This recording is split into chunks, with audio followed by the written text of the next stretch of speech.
Hello friends, welcome back to my channel Diksha की classes, जहां मैं शेयर करने वाली हूं स्टार्ट करने वाली हूं the course of class 10th। और जहां मैंने सबसे पहला सब्जेक्ट जो चूज़ किया है पढ़ाने के लिए वो है मैथ्स, और जिसको मैं स्टार्ट करूंगी विद चैप्टर 3, मतलब कि अध्याय 3 से स्टार्ट करने वाली हूँ, शुरुआत करने वाली हूँ।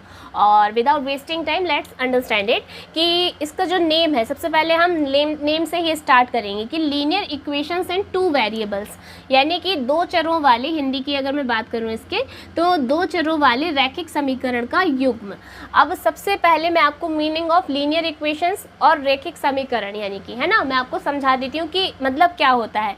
लीनियर इक्वेशंस वो होती हैं जहाँ पर आपके पास में जो वेरिएबल्स हैं, ओके, यानी कि जो फर्स्ट टर्म है, सेकेंड टर्म है या कोई भी टर्म हो, उसमें आपकी जो पावर यानी कि घात होती है वो कैसी चलती है, हमेशा एक ही चलती है, यानी कि इनमें कोई भी घात 2, 3, 4, 5 ये नहीं होती है। इसलिए ये कैसे होते हैं, आपके लीनियर यानी कि रैखिक समीकरण कहलाते हैं। ठीक है, मतलब कहने का कि चर की यहाँ पर कोई भी घात नहीं होती है कुल मिला के। ठीक है, इनकी घात कितनी चलती है, एक चलती है, जो कि लिखा नहीं जाता है। तो ये क्या होते हैं, आपके रैखिक समीकरण, मतलब कि लीनियर इक्वेशंस।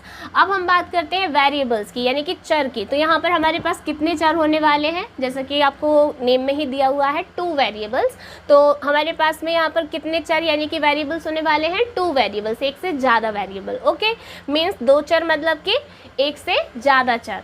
ठीक है, तो इतना आपको क्लियर हो गया होगा कि what is linear equations and what is variables, यानी कि 2 वेरिएबल्स इन द इक्वेशन। अब हम बात करेंगे फॉर एग्जांपल कि यहाँ पर 2 वेरिएबल्स कौन से, तो 2 वेरिएबल्स जो हमने चूज़ किए हुए हैं वो कौन से हैं, एक्स और वाई। मतलब आपको जितनी भी इक्वेशंस रहेंगी अब इस चैप्टर में, उनमें सब में वेरिएबल आपके कौन से चलेंगे, एक्स और वाई ही चलेंगे। ठीक है, अब एक और चीज़ थोड़ा सा बता दूं कि पहले वाली वीडियोज़ में जैसा मैंने आपको एक्सप्लेन किया था कि जितने भी अल्फ़ाबेट्स होते हैं वो आपके क्या होते हैं, वेरिएबल्स होते हैं। लेकिन यहाँ पर थोड़ा सा चेंज ये है कि अब हमारे पास जो A1, B1 जो है, और C1 की भी बात करूं मैं, तो सबसे पहले A1 और जो B1 है और A2 और B2 है, ये क्या है अब हमारे पास में यहाँ गुणांक यानी कि कोफिशिएंट है। ठीक है, किसके, एक्स और वाई के।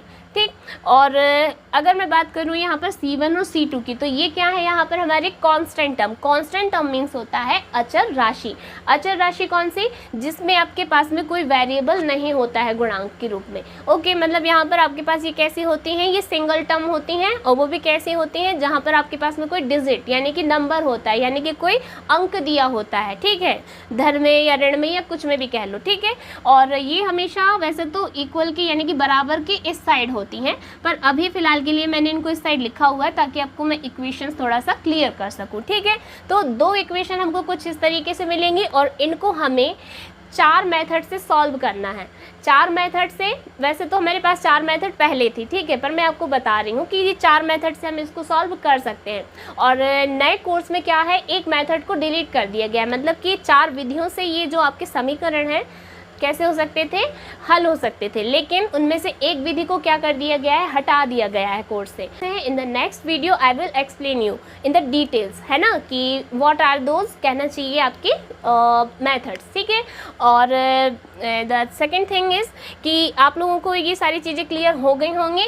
तो in the next video let's meet you guys and I will explain you the all 3 methods in the details. तब तक के लिए देखते रहिए मेरी पुरानी वीडियोस, जहां पर मैंने आपको वेरिएबल्स, कोफिशिएंट, टर्म्स सब कुछ समझाया हुआ है डिटेल में। और अगर आपको नहीं समझ आ रहा है so you can ask me in the comment box. Okay, जहां पर आप कमेंट करके आपके जो भी डाउट्स हैं वो मुझसे शेयर कर सकते हैं, and I will surely make a video for you with a solution. So तब तक के लिए tata, bye bye, thank you so much and wait for the new video.